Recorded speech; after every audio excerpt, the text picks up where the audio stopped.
God. ఇప్పుడు ఈ ఆశకి ప్రశ్నకు మనం ఏ విధంగా రెస్పాండ్ అవుతాం? సంబంధం ఏముంది? ఉందంటారు లేదంటారా? ప్రశ్న అర్థమైందా?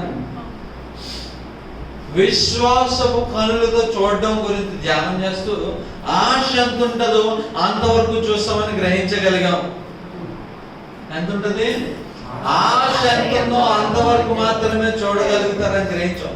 ఇప్పుడు ఈ ఆశకి ఏం జతపరుస్తున్నాం మనం ఈరోజు? రెస్పాండ్ అయ్యే విధానము ఏంటి? ప్రశ్నకి జవాబు. నీకు ఆశ ఉన్నప్పటికీ కొన్నిసార్లు కొన్ని పరిస్థితులలో నువ్వు ఏ విధంగా అయితే రెస్పాండ్ అవుతావో, ఏ విధంగా అయితే ఏమవుతావు, స్పందిస్తావో, ఆ స్పందన మీద ఆధారపడి ఉంటది. చాలా జాగ్రత్తగా ఉండండి. దేని మీద ఆధారపడి ఉంటది? స్పందన, రెస్పాన్స్ మీద ఆధారపడి ఉంటది.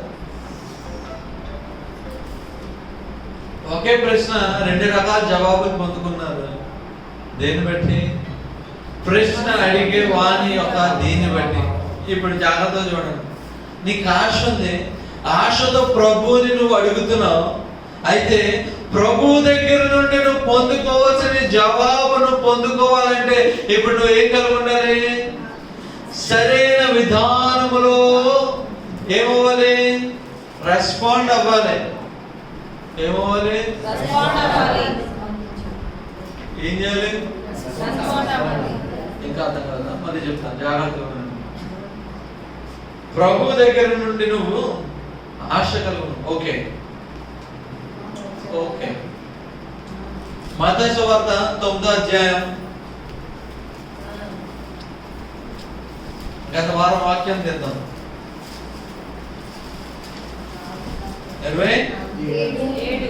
27వ అధ్యాయం చదవండి.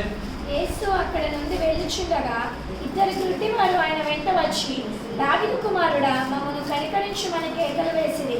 ఆయన ఇంట ప్రవేశించిన తరువాత ఆ గుడ్డివారు ఆయన ఎదుటకు వచ్చిరి. యేసు, నేను ఇది చేయగలనని మీరు నమ్ముచున్నారా అని వారిని అడగగా, వారు నమ్ముచున్నాము ప్రభువా అని ఆయనతో చెప్పిరి.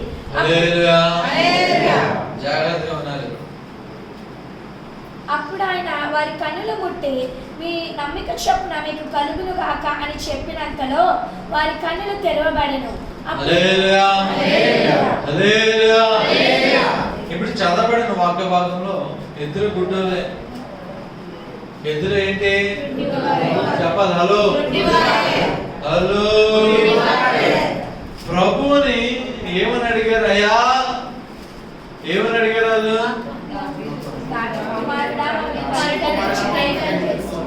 జాగ్రత్తగానండి. ప్రభువుని ఒక ప్రశ్న అడుగుతున్నారు. ఏమని అడుగుతున్నారు? దావీదు కుమారుడా. ఆయన అయితే చేస్తానని చేయనని చెప్పాలి. ఏం చేశాడు? ఆయన మాత్రం ఏమి మాట్లాడకుండా వెళ్ళిపోతున్నాడు. ఏం చేస్తున్నారు? హలో. ఇప్పుడు ఏమి మాట్లాడకుండా వెళ్ళిపోతుంటే గుడ్డోళ్ళకి ఏం రావాలి? ఫస్ట్ ఏం రావాలి?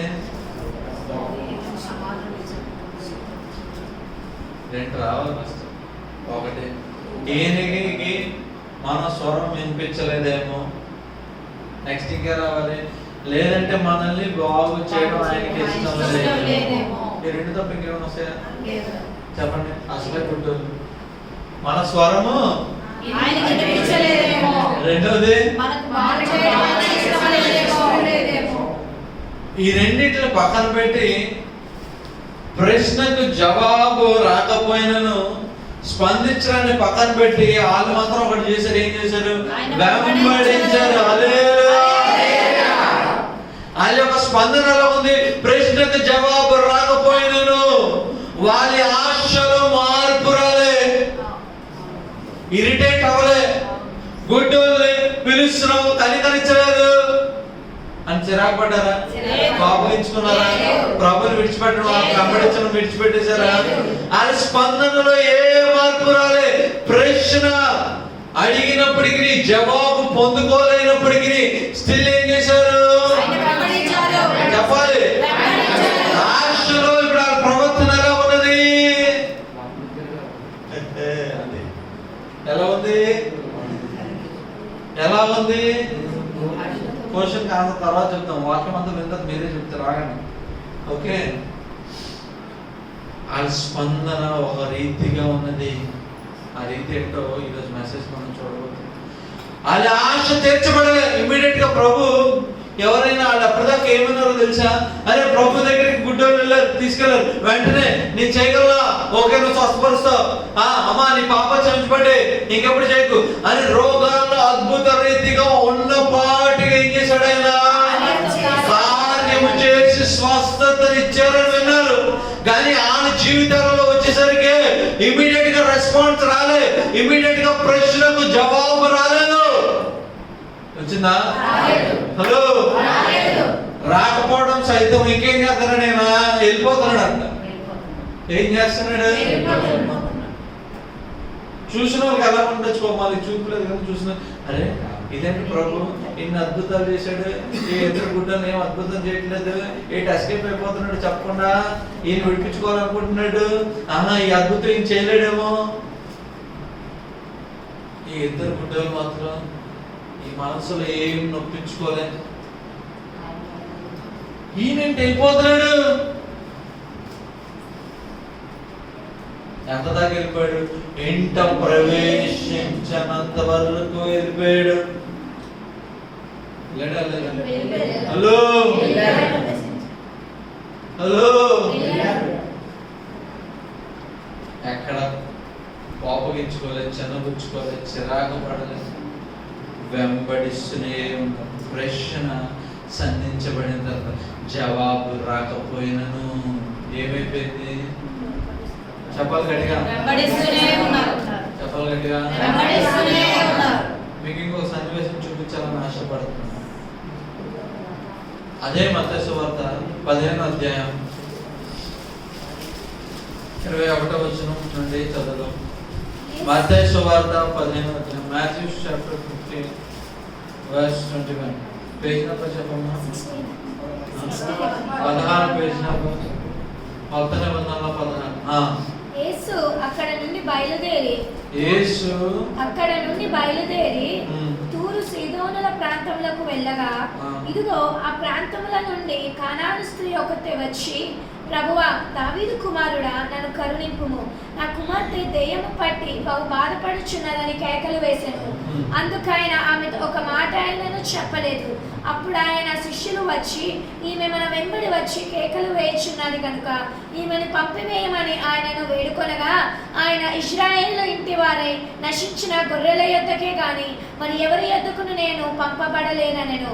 అయినను ఆమె వచ్చి ఆయనకు మ్రొక్కి, ప్రభువా, నాకు సహాయం చేయమని అడిగాను. అందుకైన పిల్లల రొట్టెలు తీసుకొని కుక్క పిల్లలకు వేయుట యుక్తము కాదని చెప్పగా, ఆమె నిజమే ప్రభువా, కుక్క పిల్లలు కూడా తమ యజమానుల బల్ల మీద నుండి పడు ముక్కలు తినును కదా అని చెప్పాను. అందుకు యేసు, అమ్మా, నీ విశ్వాసము గొప్పది, నువ్వు కోరినట్టే నీకు అవునుగాక అని ఆమెతో చెప్పాను. ఆ గడియలోనే ఆమె కుమార్తె స్వస్థత నొందెను.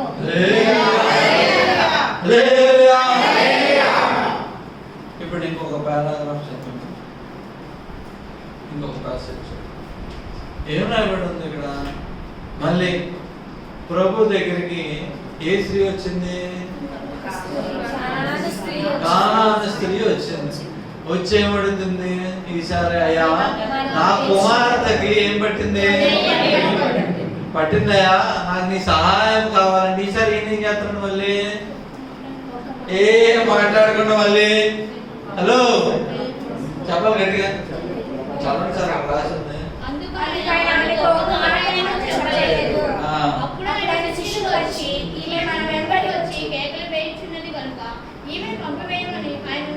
చాలా ఆగిపోండి. అందుకు ఆయన ఒక్క మాట కూడా ఇక్కడ కూడా దేవుడు ఏం జవాబు చెప్పలేదు. చెప్పడం మానేస్తే ఏమవుతుంది? ఏం చేస్తున్నారు? శిష్యులు వచ్చి కంప్లైంట్ చేస్తున్నారు, ప్రభా మనం ఎక్కడికి వెళ్తే అక్కడికి వచ్చాము, ఏమని నడుస్తుంది? హలో, ఏమని? అయా, నా కుమార్తెను రక్షించు. ఒకటి, స్పందన లేకుండా వెంబడించిన వారిద్దరు గుడ్డోని చూస్తున్నాం. ఇక్కడ దేవుని జవాబు పొందుకుంటూ, లేదంటే దేవుని స్పందించిన విధానము, ఈ కానాను స్త్రీ స్పందించిన విధానం ఒకటి చూపించాలని ఆశపడుతున్నాం. వర్షం గుర్తుంది కదా, గుర్తుందా లేదా? హలో. ఇప్పుడు దేవుడు ఏం చేస్తున్నాడు? మాట్లాడుతున్నా, ఆమెకేం జవాబు చెప్పలేదు, స్పందించుకుంటుంటే శిష్యులు చెప్తున్న మాట ఏంటో తెలుసా? ఏం చెప్తున్నారయ్యా? ఈమెను పంపించే ఏదో ఒకటి చెప్పి. రాశారు రాయలేదా? చెప్పండి అక్కడ.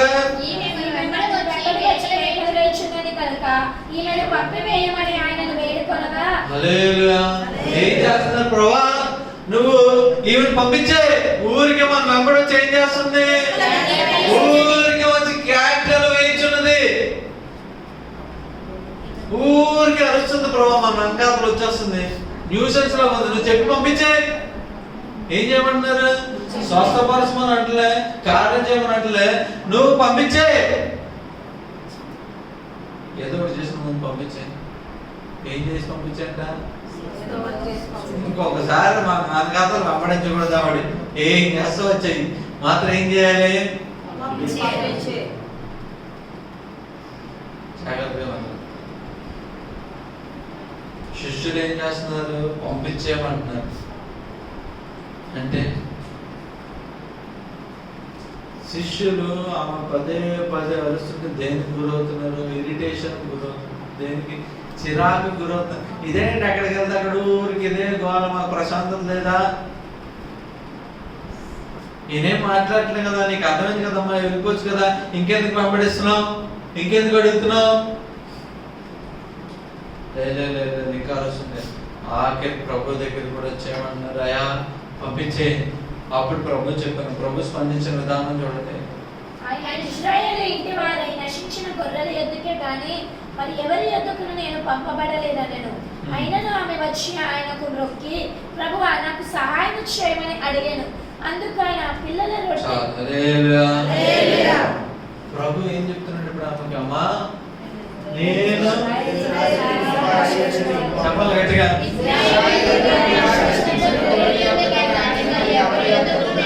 నేను ఒక గొర్రెల యొద్దకు పంపించబడ్డాను. ఆ గొర్రెలు ఏంటో తెలుసా? ఇశ్రాయేలు మాత్రమే కానీ ఇంకెవరి దగ్గరికి పంపించబడలే. దేవుడు సింపుల్ గా ఏం చెప్తున్నాడు ఆమెకి? ఏం చెప్తున్నాడా? నేను నీకు కార్యం చేయలేనమ్మా, నేను ఇశ్రాయేలు మాత్రమే కార్యము చేస్తాను. Straight answer. ఏం చెప్పాడు? నో అని చెప్పాడు. ఏం చెప్పాడు ప్రభు? చెప్పాలి గట్టిగా, చెప్పండి గట్టిగా. దానికి ఆమె ఏమన్నది మళ్ళీ 25వ వచనంలో? ఆయనను ఆమె వచ్చి ఆయనకు మొక్కి, ప్రభువా నాకు సహాయం చేయమని అడిగాను. అయినప్పటికీ ఆమె వచ్చి ఆయనకు, అదే ప్రాబ్లం అన్నారు. అసలు విడిచిపెట్టేస్తాం. ఏం చేసింది? ఆయనను మొక్కిన తర్వాత అప్పుడు మళ్ళీ సహాయం. ఈమె స్పందిస్తున్న విధానం చూసారా? చూస్తున్నారు లేదా? ఎక్కడ ఉన్నారు లేదా? ప్రశ్నకు జవాబు చెప్పబడిన తర్వాత కూడా ఆమె స్పందనలో మార్పు రాలే. ఫస్ట్ ప్రశ్న, ఫస్ట్ ఏమడిగింది? అయా సహాయం చేయి. మాట్లాడట్లే, వెళ్ళిపోతున్నాడు ఆయన, వెంటాడుతుంది. శిష్యులు ఏమన్నారు? అయ్యా పంపించామంటున్నారు. ఇన్ని అయిపోయినప్పుడు అమ్మ నేను ఇంకో నీ దగ్గర పంపబడలే, ఫస్ట్ ఇశ్రాయేలు గొర్రెల దగ్గరగా పంపబడ్డానన్నా. లేదు అని చెప్పి ఈసారి ఏం చేస్తుంది? మళ్ళీ ఏం చేస్తుంది? మృక్కి ప్రాధాయపడుతుంది. అనేక సార్లు మన జీవితాలను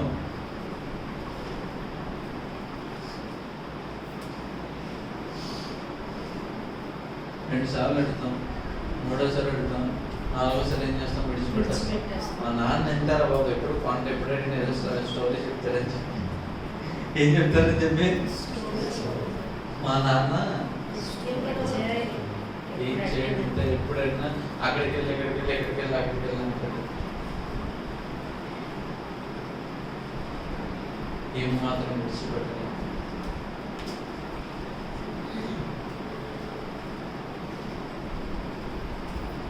మొదటిసారి అడిగింది, ఆయన స్పందించలేదు, శిష్యుని పంపించాను. రెండోసారి అడిగింది, ఏం చెప్పింది ఆయన ఏం చెప్పాడు? మీ గొర్రెల మాత్రమే దానికి మళ్ళీ ఏం చేసింది ఈసారి?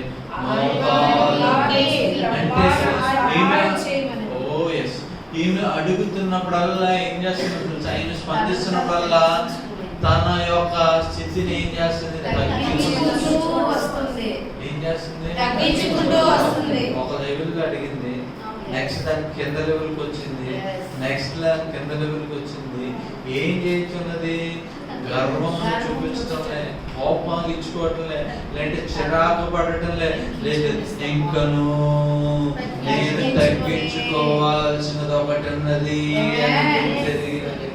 ఆ సమాధానమును బట్టి ఏం చేస్తున్నది? విడిచిపెడుతుంది. అయ్యో మళ్ళీ ఈసారి ఏం చేయాలి? నేను తగ్గించుకొని అడగాలి అని మోకాల మీద అడిగింది. ఏమడుగుతుంది? మన జీవితాలలో ఒకసారి అడిగితే దొరకకపోతే ఎక్కడికి వెళ్తాం? మనం లెవెల్ అప్ చేస్తాం. ఏం చేస్తాం? మనం ఏం చేస్తాం? 3 సార్లు అడిగాను, ఈసారి ఏదైతే నేను మాత్రం నేనది అడుగుతాను, ఈసారి 3 సార్లు అడిగాను. అంతేనా కాదా? హలో, ఎక్కడ ఉన్నారా? ఆమె మాత్రం ఏం చేస్తుంది? పైకి వెళ్ళాల్సింది పోయి, కోపగించుకోవాల్సింది పోయి, చిరాకు పడాల్సింది పోయి ఏం చేస్తుంది? ఒక మెట్టు దిగుతుంది. దానికి సమాధానం మళ్ళీ చూడండి. అందుకు ఆయన పిల్లలు రొట్టె తీసుకొని కుక్క పిల్లలకు వేయటం యుక్తం కాదని చెప్పగా ఆమె నిజమే ప్రభువా. ఆగిపోండి. హల్లెలూయా. దానికి ప్రభువు చెప్పిన స్పందన చూడండి. ఏంటంటే పిల్లలు హలో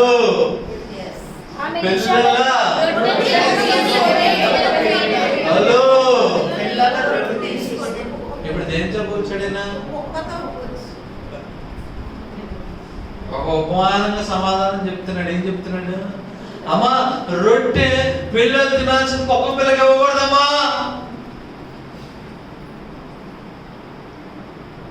ఏమంటున్నాడు? అదే సమాధానానికి ఇరిటేట్ అవ్వచ్చు. నన్ను కుక్క అన్నాడేంటి? నేనైతే దయనీయమైన స్థితిలో ఉన్నాను. ఈ నిజంగా బస్ అయితే కనికర ప్రభు అని చెప్తుంటే అందరికి జాలి చేస్తాడు, అది చేస్తాడని చెప్తున్నాడు. ఈయన మాత్రం నా జీవితంలో ఎందుకు ఇలా చేస్తున్నాడు అని ఎక్కడ కోపగించుకోలేదు. ఆమె దగ్గర 2 రెస్పాన్స్ 2 విధాలుగా స్పందించవచ్చు. మొదటిది కోపగించుకొని చిరాకు పడి విడిచిపెట్టి వెళ్ళిపోవచ్చు, కానీ ఆమె దాని విధంగా స్పందించలేదు. ఆమె ఏ విధంగా స్పందించిందో తెలుసా? చదవండి. అందుకు ఎస్ నేను కుక్కనే, నిజమే. అయితే కుక్కలు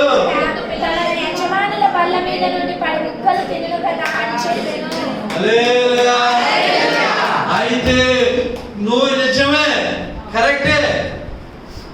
పిల్లలు తింటున్న రొట్టె కుక్కర్కి ఇవ్వకూడదు, కానీ యజమానుడు తింటున్నప్పుడు బల్ల మీద ఏదైతే పడుతున్నదో అది కుక్కలు తింటాయి.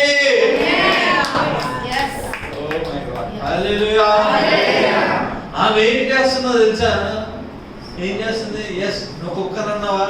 నేను కుక్కనే, కానీ కుక్క కూడా తింటది. యజమానుడు తినే భోజనము తింటది. ఎప్పుడు తింటదో తెలుసా? నీకు అర్థం కావట్లేదండి మాట అర్థం. ఎప్పుడు తింటదో తెలుసా? యజమానుడు సరిగ్గా తినడం చేత కాక ఏదైతే పడేస్తాడో ఆ పడేసింది కుక్కలు తింటాయి. ప్రభా నువ్వెంత ప్రయాసపడి నీ గొర్రెల దగ్గరికి వెళ్తున్నావు అని అవి సరిగ్గా ఆహారం తినక విడిచిపెట్టేస్తున్నాయి. ఇంకో నేను ఇక్కడ ఆకలితో ఉన్నాను, నాకు ఆహారం పెట్టవా?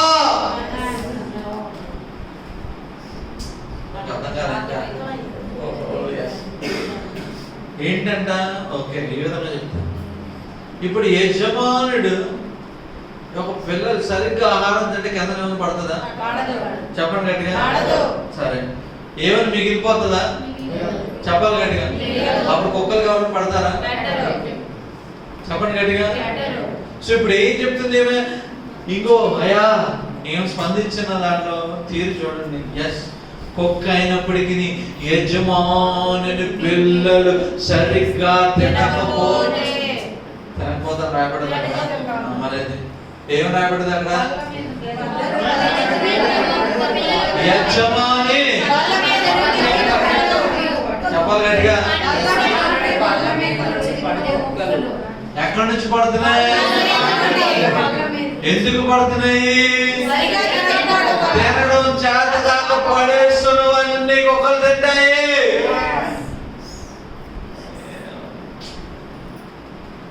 ఆమె ఏం చెప్తుంది తెలుసా? అయ్యా యజమానుడు భోజనం చేస్తుండొచ్చు కానీ ఆయన కింద ఏవైతే పడుతున్నాయో అవన్నీ కుక్కలు తింటాయ్యా. నన్ను కుక్క అన్నావు పర్లేదు, కానీ నేను ఏం కలిగి ఉన్నాను? గొప్ప ఆశ కలిగి ఉన్నాను. వాళ్ళ దగ్గరకు నువ్వు పంపబడుతున్నప్పటికీ వాళ్ళు సరిగ్గా తినలేక ఉన్నానేమో, కానీ నేను ఆకలితో ఉన్నాను. ఆ కింద పడిన మొక్కైన నువ్వు నాకు చాలు. ఏం చాలు? దానికి చెప్పి ఆయన చెప్పిన సమాధానం చెప్పండి.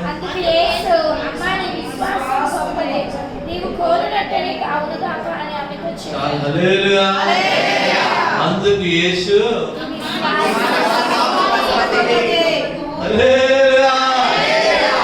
ఏం గొప్పదన్నాడు? దాన్ని బట్టి ఏం జరిగిందంట? చెప్పాలి గట్టిగా.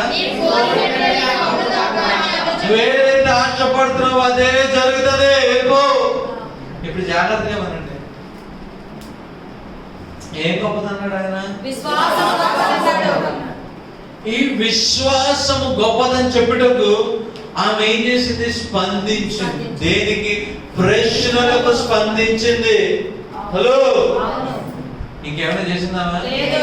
ప్రతి ప్రశ్నకు నువ్వు కుక్క అంటే ఎస్ కుక్కే, కుక్క అయినప్పటికీ కుక్క తింటది. ప్రతి ప్రశ్నకు ఒక జవాబు ఇచ్చుకుంటూ వచ్చింది. ఇప్పుడు విశ్వాసపు కనులతో నువ్వు చూడగలుగుతున్నప్పటికీ నువ్వు అనుభవించాలంటే నీ జవాబులు అవసరము. ఇంకా అర్థం కాదు.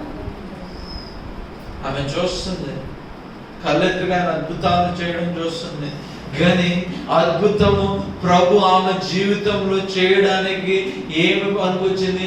ఆమె ప్రభు వేసిన ప్రశ్నకు ఆమె స్పందించిన ఆమె చెప్పిన సమాధానం బట్టి ప్రభు ఏమన్నా మాని విశ్వాసము గొప్పది. మన జీవితాల్లో మనకు అనేకమైన ప్రశ్నలు వస్తుంటే, మనకి జీవితమే పెద్ద ప్రశ్న. జీవితం మన పట్ల అనేకమైన సవాళ్ళు విసురుతుంటది. ఈ సవాళ్ళకు నువ్వు స్పందిస్తున్న విధానం బట్టి నిర్ణయించబడుతుంది. నువ్వు విశ్వాసం, గొప్ప దర్శనాలు కలిగి గొప్ప వాగ్దానాలు పొందుకొని నువ్వు ఉండొచ్చేమో, కానీ అది నెరవేర్పులకు రావాలంటే నా జీవితంలో నీ మీద వేయబడుతున్న సవాళ్ళకు నువ్వు ఎదుర్కొంటున్న ద్వారాన్ని బట్టి నీ జీవితంలో కార్యం జరగబోతుంది. హల్లెలూయా. ఇప్పుడు దేని బట్టి జరగబోతుంది?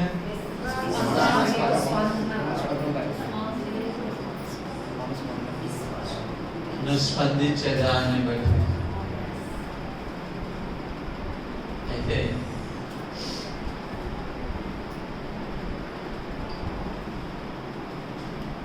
ఏమి స్పందిస్తుంది? ఎలా స్పందిస్తుందో తెలుసా? ప్రభువా, నువ్వెన్నప్పటికీ నీ ఎస్, నీ ఎదుట, నీ మహిమ ఎదుట నేను దేనితో సమానము? దేనితోనైనా సమానమే. ఎంత తగ్గింపులోకి వెళ్ళిపోయింది. ఆమె స్పందించే విధానంలో మనం తగ్గింపు స్వభావం చూడగలుగుతాం. ఆమె తగ్గించుకుంది కనుకనే దేవుడేమన్నాడు తెలుసా? అమ్మా, నువ్వు ఆశపడుతున్న కార్యము జరుగుతున్నది. మన జీవితాలలో కొన్నిసార్లు మన విశ్వాసంలో చూసే చూపులు ఉండొచ్చు, కానీ తగ్గింపు స్వభావం లేకపోతే మనం ఆ ఫలములను తినలేము, జరగదు కూడా. ఆమె జీవితంలో కార్యం జరగడం గల కారణం ఒకటి. ఏం చేసింది తెలుసా? ప్రతి ప్రశ్నకు ఆమె సరైన సమాధానం ఇచ్చింది. ఏ సమాధానం ఇచ్చింది? సరైన సమాధానం ఇచ్చింది. ఆ ప్రతి ప్రశ్నకు ఆమె ఇరిటేట్ అవ్వలే. ప్రతి దగ్గర ఏం చేసింది? తగ్గించుకుంటూనే వచ్చింది. ఎక్కడ నన్ను ఎలా అంటున్నాడు, నన్ను బైబిల్ ఇసి మళ్ళాగా చర్చకి రావడం మానేయడం, అవేం చేయలేదు. ప్రార్థన చేయడం మానేలేదు.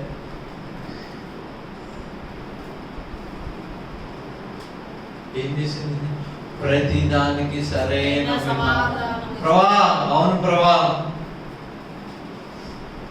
నువ్వు నాతో మాట్లాడుతున్నావు, నేను దీనికి తగిన సమాధానం ఇస్తాను. ఎస్, నేను సరి చేసుకుంటాను. ఎస్, నేను కుక్కనే. ఓకే, నీకు ఎలా కాదా? నీకు మొక్కు అడుగుతాను, నేను మోకరించి అడుగుతాను. నీకు ఎలా అడుగుతుంది? ఇప్పుడు మొక్కి ఇప్పుడు ఏం చేస్తుంది? ఇంట్లో నాకు నువ్వు తప్ప సహాయం లేదు, మొక్కు అడుగుతుంది. అప్పుడు మొక్కు అడుగుతుంది. ఇప్పుడేమన్నారు? కుక్క అంటే ఇప్పుడేమంటుంది? ఎస్, నేను కుక్కనే. కుక్కైనా యజమాని యొక్క భోజనము బల్ల నుండి ఆహారము తింటదా? నాకు ఆహారం పెట్టవా? నేను ఆశ కలిగి ఉన్నాను. ప్రశ్న ఒకటే, కానీ జవాబులు వేరు వేరే. నీ జీవితంలో, నీ విశ్వాస జీవితంలో అనేకమైన సవాళ్ళు ఎదుర్కొంటూ ఉండొచ్చు. నీ జవాబు ఏమై ఉన్నది? నీ జవాబు ఏమైనా? దేవునికి గొప్ప వాగ్దానం చేసి ఉండొచ్చు, లేదంటే దేవుని యొక్క వాగ్దానాలు అనేకమైనవి రాయబడింది. అవన్నీ స్వతంత్రించుకొని జీవితంలో అనుభవించాలని ఆశపడుతున్న నీకు నీ సమాధానం ఏమై ఉన్నది? ఆమె ఎక్కడ అంత సరైన సమాధానం చెప్పడానికి గల కారణం ఏంటో తెలుసా? చెప్పండి. ఏంటో? మత్తయి సువార్త 5వ అధ్యాయం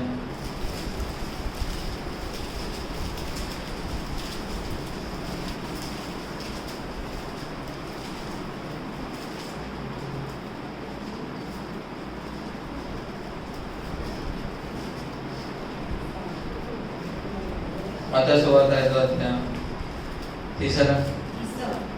8వ వచనం చదువు. ఆ 7, 8 చదువు.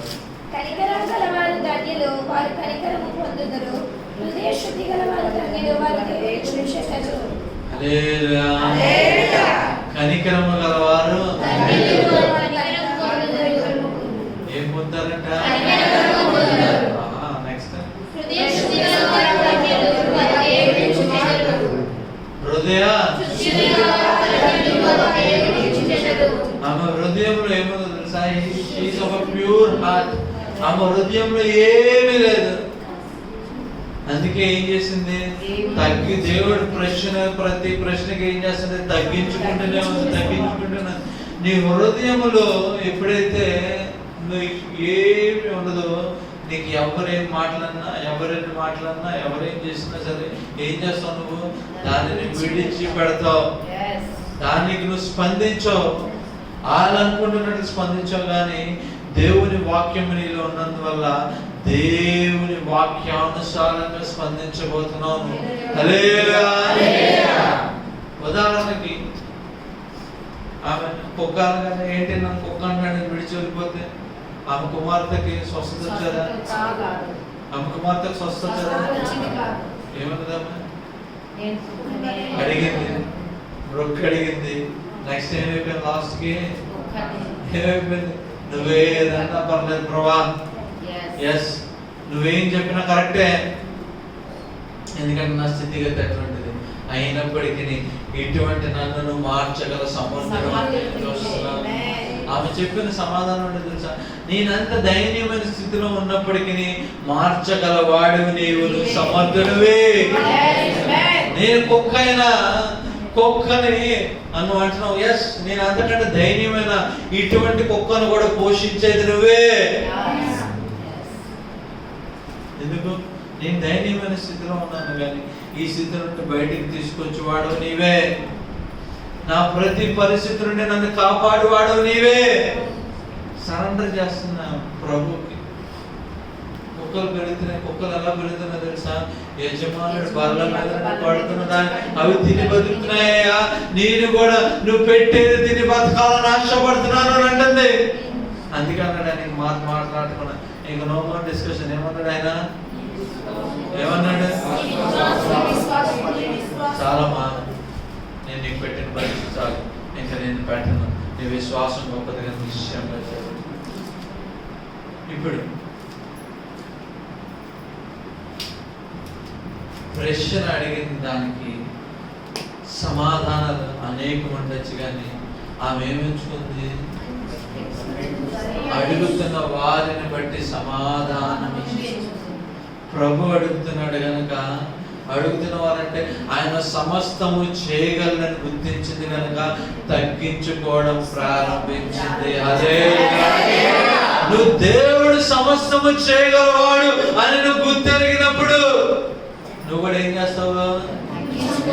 హలో హలో హలో హలో నువ్వు ఎప్పుడైతే తగ్గించుకోకుండా వీళ్ళెవరు నాకు చెప్పేది, వీళ్ళెవరు నాకు చేసేది అని అంటే దేవుడు కూడా చూస్తాడు. ఓకే, ఎలా ఉంది నా పరిస్థితి? ఏం చేస్తాడు దేవుడు కూడా? కార్యం చేయడం సమయం మాత్రమే, కొంత సమయం. మన జీవితంలో విశ్వాసాన్ని ప్రారంభించిన తర్వాత the way we are responding, మనం ఏ విధంగా స్పందిస్తున్నామో అది చాలా ప్రాముఖ్యం. ఆ స్పందనను బట్టి విశ్వాసం మనం ఏం చేయబోతున్నాము? తూయబోతున్నాం. విశ్వాసం సరిగా లేనప్పుడు ఎన్ని జరిగితే ఏముంటుంది? ఏమి జరగదు. ఇప్పుడు ఈమె విశ్వాసం ఉన్నదని అలా చెప్పగలిగాడు, ఆమె స్పందించిన విధానాన్ని బట్టి చెప్పాడు. మన జీవితంలో మనం ఏ విధంగా స్పందిస్తున్నాం? ఈమె ఇంత శాంతంగా స్పందించడానికి కారణం ఏంటో తెలుసా? ఏమి నమ్మింది? ఆ మొక్క ఒకటి నమ్మింది. ఏం తప్ప నాకు సహాయంకి ఎక్కడి నుంచి రాదు. నమ్మిందా? వేరే దగ్గర నుంచి తెచ్చుకుందాం, వేరే సహాయం చేస్తారంటే అలా మాట్లాడతారు ఎవరైనా? వెంటనే ఏం చేస్తుంది? విడిచిపెడుతుంది. ఆమె సహాయం యెహోవా యందు మాత్రమే అని నమ్మినది గనుక ఆ నమ్మకమును బట్టి ఆమె ప్రతిదీ విడిచిపెట్టడానికి ఇష్టపడ్డది. ఆయన అంతగా ఆమెను పరిశోధించాడో తెలుసా? ఆమె తగ్గింపులోకి వస్తుందా రాదన్నది పరిశీలించుటకు ఆయన ఏం చేశారు? ప్రశ్నను అడిగాడు. ఎప్పుడైతే ఆమె స్పందన తగ్గింపుతో కూడిన వచ్చిందో వెంటనే కార్యము చేయడానికి ఇష్టపడ్డాడు. మన జీవితంలో కొన్నిసార్లు తగ్గింపు స్వభావం లేకపోవడాన్ని బట్టి కార్యములను చెప్పండి. విశ్వాసం గొప్పదే, ఆయనే ఉన్నాడు, ఆయన తప్ప ఇంకెవడు చేయడం తెలుసు. కానీ ఏముంటది మళ్ళీ మనకి? చిన్నది అవిశ్వాసం, గర్వం. ఏముంటది? దేవుడు ఉన్నాడు, కార్యం చేసేవాడు దేవుడు. దేవుని మందిరంకి వచ్చి మీరంతా మంచారు, మళ్ళీ దేవుని మందిరంకి వచ్చి ప్రార్థన చేయమ్మా అంటే ఇంటికి వెళ్ళి చేస్తానండి ప్రార్థన. ఇక్కడ చేస్తే పక్కలు అందరూ పెట్టాలండి. ఏం చేస్తానంట? హలో, రాత్రి నేను చదువుకుంటానండి బైబిల్, పక్కన చదవనండి. ఎందుకు?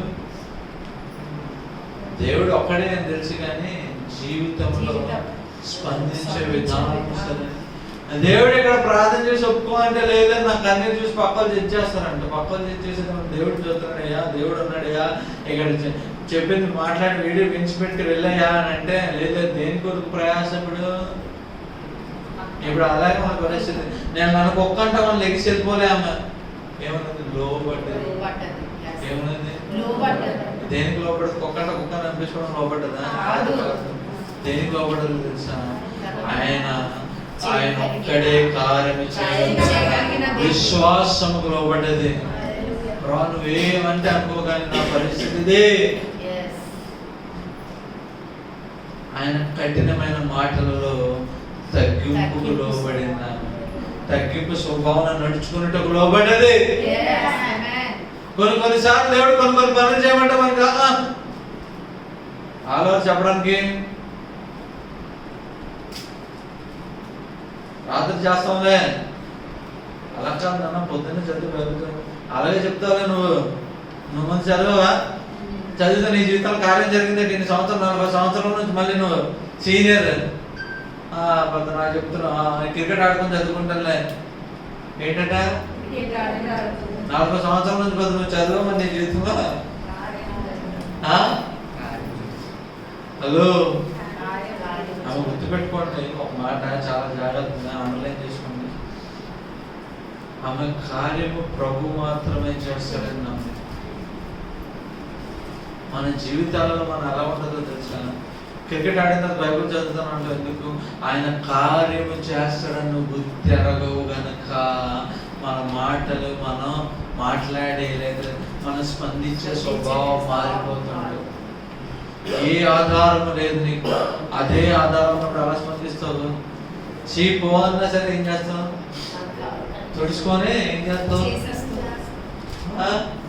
బెస్ట్ ఎగ్జాంపుల్, మీరు అంతా చాలా మంచిది. ఇంట్లోంచి బయటకు పోరని చెప్పి ఆగేసి తలుపేసేస్తే ఏం చేస్తారు? రాత్రి ఫుల్ తిరిగేసి వచ్చి రాత్రి చీకటి పడేసరికి కుక్కలు దయ్యాలు కాదు, కుక్కలు మధ్యలో అందరూ తిరుగుతుంటే తప్పు అయిపోయింది, తలుపు తీరని చెప్పారు కదా. ఈ మధ్యన అంతా తెలియపోయారు. మా చిన్నప్పుడైతే అలా ఉండేది పరిస్థితి. ఇప్పుడు తిరిగి ఈయన ముందు బ్యాగ్ పట్టుకుని బయటకు వెళ్ళిపోతాడు ఇంట్లో. అప్పుడైతే మమ్మల్ని చూసేవారు, ఇప్పుడు ఏంటి డాడీ మళ్ళీ. మాకు కొలీగ్ ఉండేవాడు కొంచెం పెద్ద, ఆయనకి 2 పిల్లలు. రెండో పాప ఒక మాట చిన్న పాప, అసలు ఒక 9 సంవత్సరాల క్రితం స్టోరీ చెప్తున్నాను. చిన్న పాప అసలు LKG చదువుతున్నాను అనుకుంటా. చాక్లెట్ కొన్నమ్మా, ఇప్పుడు వద్దామా, అరే డాడీ ఇంట్లోంచి బయటికి వెళ్ళిపోతారు ఏమనుకున్నాడు. మాకు నవ్వాలి ఏడవాలి, ఇంట్లోంచి బయటికి వెళ్ళిపోవడం పెట్టరు బాబు. ఎవరు బ్లాక్మెయిల్ చేస్తుంది? అదే ఒకప్పుడు గర్చితులాగా తల్లియమ్మా లోపలికి వస్తాడు. ఇప్పుడు నేను బయటకు వెళ్ళిపోతాను, నీళ్ళేం చేస్తారు రామ్మా ఎక్కడికి వెళ్ళకు. సో ఏ ఆధారము లేనున్నప్పుడు ఏం చేస్తాము? అక్కడే అక్కడే ఏం చేస్తుంటాం?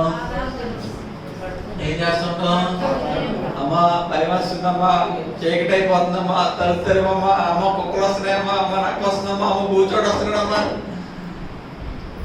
ఎందుకు? ఆధారము లేదు. ఆమె జీవితంలో ఆధారం లేదని ఆమెకు తెలుసు.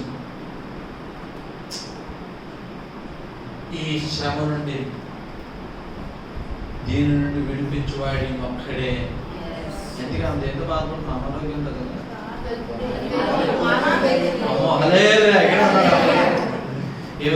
ఈ దురాత్మ చేత పట్టి పీడింపబడుతున్నా విడిపించువాడు ఆయన ఒక్కడే అని గ్రహించింది.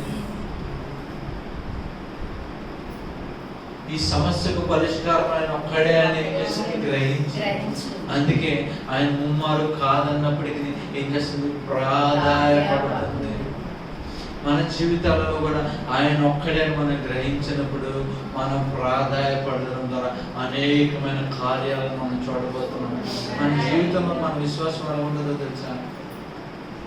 విశ్వాసం ప్రారంభంలో ప్రభావం నువ్వే సంవత్సరం అనుకుంటాం. ప్రారంభించిన తర్వాత కొన్ని ఆశీర్వాదాలు చూసిన తర్వాత, కొంత హెచ్చింపులకు వచ్చిన తర్వాత దేని మీద ఆధారపడడం ప్రారంభిస్తున్నప్పుడు, దేని మీద? ఇచ్చిన దేవుని విడిచిపెట్టి ఎవరి మీద ఆధారపడతాం? మనం పొందుకున్న వాటి మీద ఆధారపడతాం. దేని మీద? ఇచ్చిన వారిని పక్కన పెట్టి దేని మీద ఆధారపడుతున్నాం? ఎప్పుడైతే పొందుకున్న వాటి మీద ఆధారపడతావో నీలో హెచ్చింపు స్వభావం మొదలవుతుంది. జాగ్రత్త, చాలా చాలా జాగ్రత్త. పొందుకున్న వాటి మీద ఎప్పుడు ఆధారపడకు. ద మూమెంట్ ఎప్పుడైతే నువ్వు పొందుకున్న వాటి మీద ఆధారపడడం ప్రారంభించవో, నీ విశ్వాస జీవితము ఒక భయంకరమైన పరిస్థితిలోకి వచ్చినది.